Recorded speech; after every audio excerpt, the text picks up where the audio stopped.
This presentation describes how to create a network model through repeated use of lasso regressions.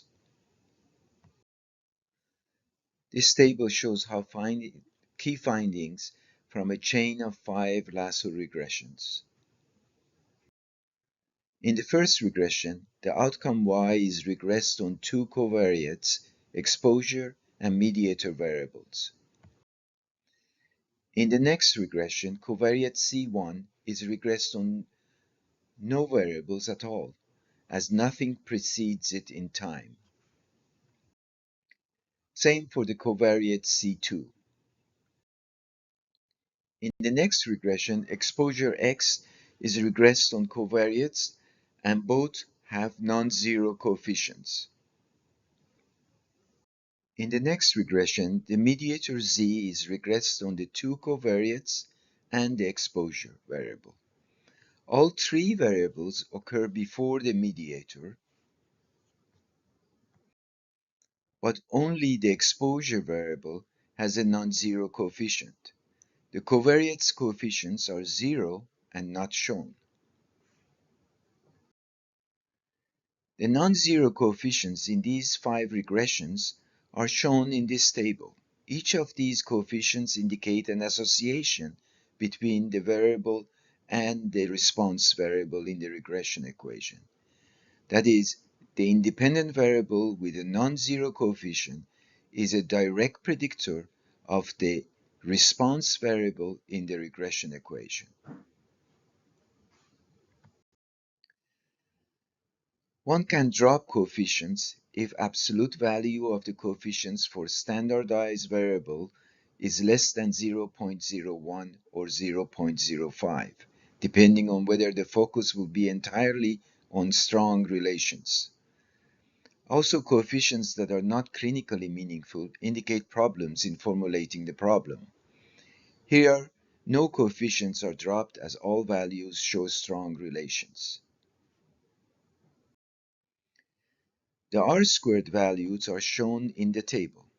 Regressions with low R-square values of less than 0.05 are typically ignored, as these models do not explain a great deal of variation beyond random prediction. Here all 5 regressions have a reasonable set of R-squared, so all are kept. To create the network, draw an arc for each non-zero coefficient. For outcome y, we draw an arc going from covariate C1, covariate C2, exposure x, and modifier z to the outcome y. One arc for each significant non-zero direct predictors of y. The exposure variable x is regressed on covariate C1 and covariate C2, and both are statistically significant and non-zero. An arc is drawn from covariate C1 to exposure, and another arc is drawn from covariate C2 to exposure. The mediator variable Z is regressed on exposure variable X, covariate C1 and covariate C2, but only X is a direct predictor and has a non-zero coefficient in the regression. An arc is drawn from the exposure variable X to the mediator variable Z, but nothing is drawn from covariates to the mediator, as those nodes are related indirectly. The network drawn shows all the discovered associations among the variables. All arcs are directed. The direction is set by going from non-zero independent variables to the response variable. This direction corresponds to the time of occurrence of these variables. The joint distribution of the variables, like the network structure, is also estimated from the regression equations. First, the factorial combination of direct predictors of a variable is created. Here we have 4 variables predicting y. To generate the factorial combination of variables, we will need a table with 2 to the power of 4 rows that is 16 rows of data. In half of the 16 rows, covariate C1 is present and half it is absent. Covariate C2 is present in half of the times when covariate C1 is present and absent in the rest. Similarly, covariate C2 is present in half the time when covariate C1 is absent and C2 is absent in the rest. The same procedure is followed for exposure variable. It is present in half the situations where both C1 and C2 are present, and absent in half the situations where both C1 and C2 are present. The same procedure is followed for the situation where C1 is present but C2 is absent, and so on until all combinations of C1 and C2 have corresponding absent and present of X variable. The procedure is continued until a factorial combination is created by examining all possible combinations of the 4 direct predictors of Y. This table now shows 16 combinations of these 4 factors. Each row corresponds to one combination. The first row shows the combination where all predictors are present. The fourth row shows situations where the 2 predictors are present but exposure two covariates are present but the exposure and mediator are absent. The last row shows the situation where none of the predictors are present. The regression equation is used to calculate the probability of the outcome.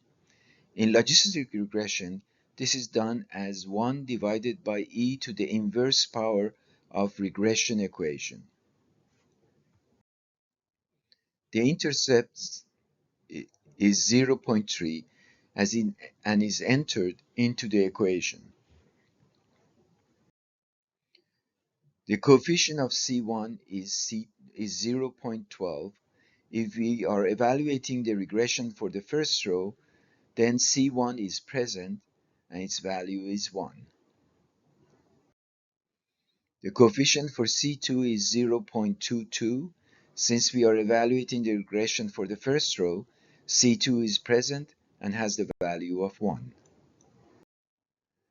The regression is evaluated for all the values in the row, yielding a probability of 0.77. The regression equation is used to calculate the probability of the outcome at every row of the factorial combination of direct predictors of Y. This provides the joint distribution of Y for different values of covariates, exposure, and mediator variables. The network also displays the distribution of Y, showing that on average it occurs 71.5% of time. The regression equation for exposure X is used to calculate the probability of the exposure variable as a function of the 2 direct predictors, C1 and C2. When both covariates are present, the unconditional probability of exposure is calculated from the regression equation to be 0.79 or 79% of time. The conditional probability of exposure given presence of C1 but absence of C2 is calculated to be 73%. Similarly, evaluating the regression equation for each row in the factorial combination of direct predictors of X gives us the values of 62% and 53%. This completes the joint distribution of exposure variable X as a function of its direct predictors. On average, the exposure variable occurs 70.9% of the time, as shown in the network. The regression equation is used to calculate the probability of the covariate C1. There are no direct predictors of this variable, and just the intercept of the regression is used. The calculated marginal probability of occurrence of covariate C1 is 65%, and this is shown in the network node. The regression equation is also used to calculate the probability of occurrence of covariate C2, which, like C1, has no predictor. The intercept is used, and the calculated marginal probability is 70%, which can also be read in the network. The regression equation is also used to calculate the joint distribution of mediator Z. When X is present, this probability is calculated from the regression equation to be 0.78. When X is absent, this probability is calculated to be 61%. When X is absent, the coefficient of X is multiplied by 0 and thus does not affect the regression. The probability is calculated to be 61%. This completes the specification of the joint distribution of the mediator variable, and on average, the mediator variable is present in 73% of occasions. We have learned both the structure and the parameters of the network from its associated lasso regressions. We can now use this network model to make inferences about a variety of situations in which different combinations of variables are present.